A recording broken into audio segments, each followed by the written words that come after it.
Well, hello boys and girls. My turn to read a story today. I'm Mrs. Walker, and the story I've chosen, and I do love cats. I have cats at home. My story today is Mog and the V-E-T. And if any of you've got pets at home, you'll know that they're not very keen at going to the vet. And we'll find out in the story why it says V-E-T rather than the word vet. It's written and the illustrations are by Judith Kerr. She's written lots of lovely books, but this is one of my favourites. And here we've got the start. Mog the cat, there's a dog, and there's a parrot. I wonder if you've got a pet at home. One morning, Mog was trying to catch a butterfly. She jumped high in the air. She jumped and jumped. Suddenly, something happened to her paw, and it was very sore. I wonder if you can think what might have happened to Mog's paw if she was playing around by the rose bushes.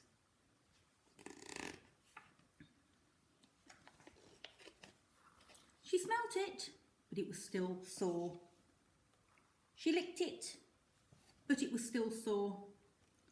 She tried to walk on it, but it was very sore. Mog thought, I've got 3 other paws. I'll just walk on them instead. What's the matter, Mog? Said Nicky. Debbie said, I think she's got a sore paw. Oh, poor Mog, said Mr. Thomas. Let me see. But Mog wouldn't let anyone see her paw. It was too sore. There, she's got a poorly paw. And here's Mum and Dad, Mr. and Mrs. Thomas. And she won't let them see the paw either. Oh dear, said Mrs. Thomas. If it's no better tomorrow, we'll have to go and see the V-E-T. She said V-E-T instead of vet, so Mog wouldn't understand. Mog hated going to the vets, but Mrs. Thomas thought she probably couldn't spell. But that evening, Mog did not want to eat her supper because her paw was too sore. It was so sore that she couldn't sleep. In the morning, she did not have her breakfast. She just lay on the floor, feeling very sad. Basket here. I wonder who's going to go in there. Suddenly, she was not on the floor anymore. Mrs. Thomas had picked her up. Mog thought, what's happening? It's rude to pick me up without asking first.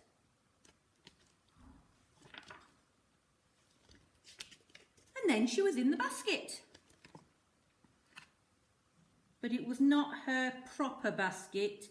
It was a nasty basket that had got bars in. They'd shut her in. Mog did not like that basket. She meowed a big meow. Meow. Debbie said, it's all right, Mog. We're taking you to have your paw made better. But Mog wanted to come out of the basket. Then they were in the car. It made a big noise and all the houses and trees and people rushed past outside. Mog knew that was not right. She meowed and meowed. At last the houses had stopped rushing past and suddenly Mog was in a room.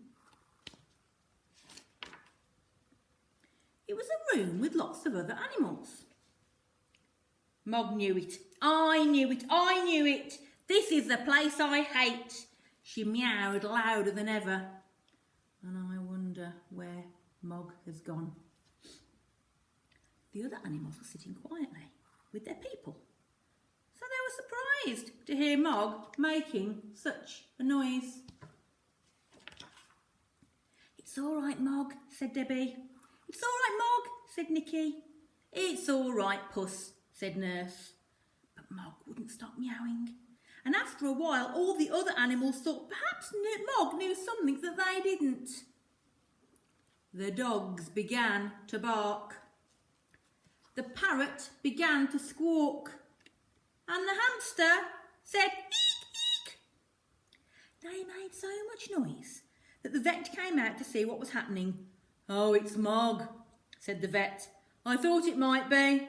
Perhaps I'd better see you first.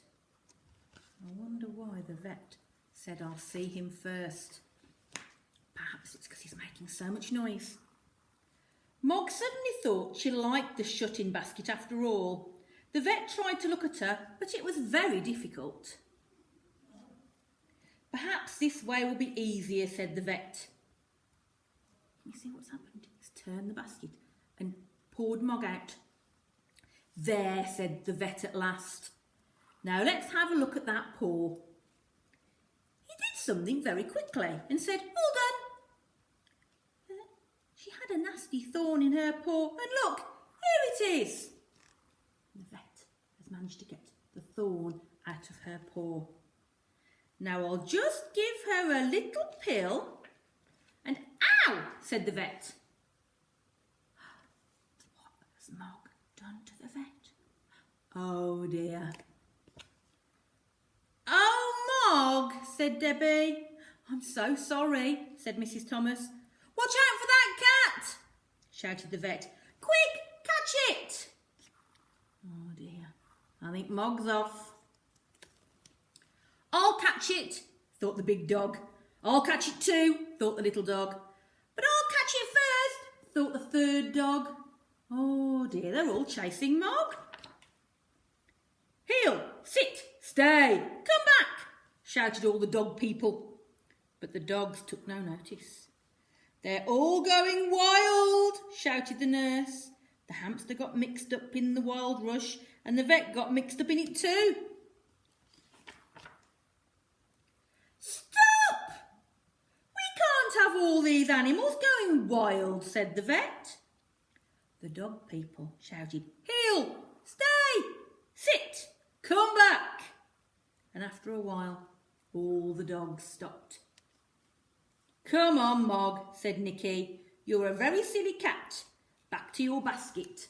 And look, all those animals were chasing round. Mog had jumped right up on top of that high cupboard. Goodbye, said the vet. I think she'll be all better in the morning after a good night's sleep. And that night, Mog did have a good sleep. She's happy in that basket. But the vet didn't have a good night's sleep. Can you remember, what did Mog do to the vet? Bit his finger.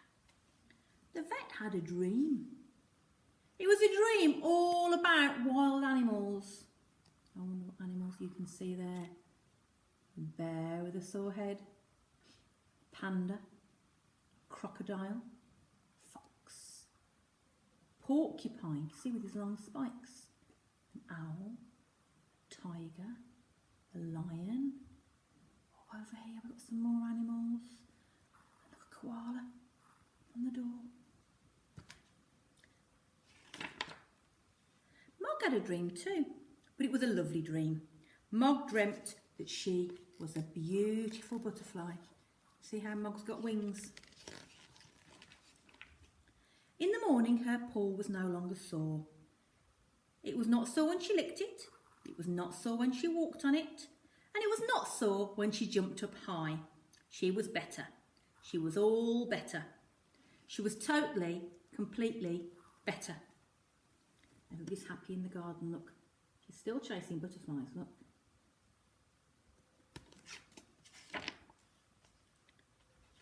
And the vet was almost better too,